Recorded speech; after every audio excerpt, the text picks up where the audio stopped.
Most of my life, I would say many people that I meet treat me like I'm an alien or something.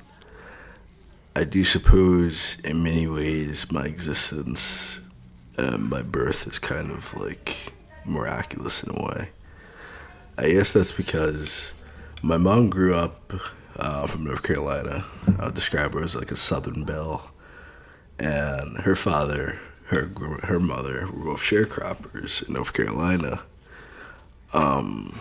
So this is like modern day shit. I mean, her father bought his freedom and moved his family to New Jersey. He bought a house.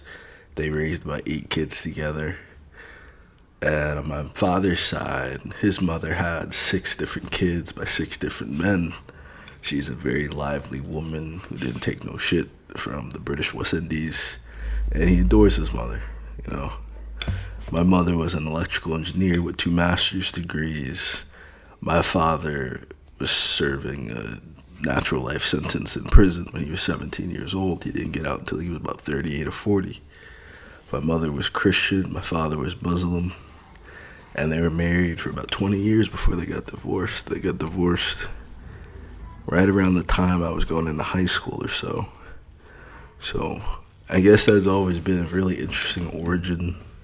It's a very different upbringing, and it's really created the man I am today, and it's molded and shaped my perspective of the American experience, seeing the pathway to success, but also seeing everything that one must overcome to survive.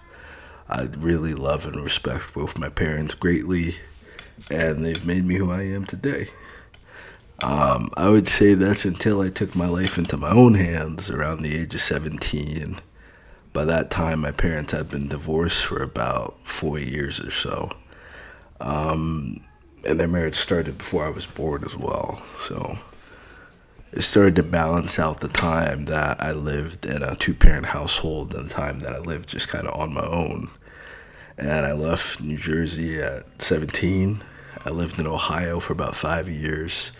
It started as just going there for college, and it just kind of evolved into wanting to create a name for myself outside of my parents, you know, because my parents were very well known.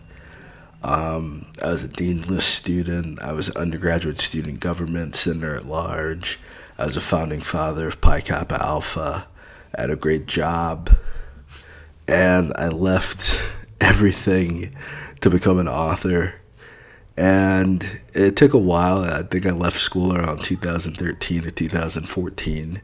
And since then, I've published 20 books total, 15 books you can find on Amazon, and I have 12 or so audiobooks.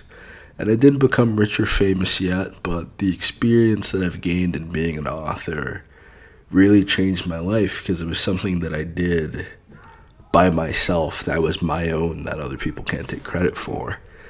And I just kind of took what my parents taught me, I turned it on its head, and I just set out to create my own name and my own legacy.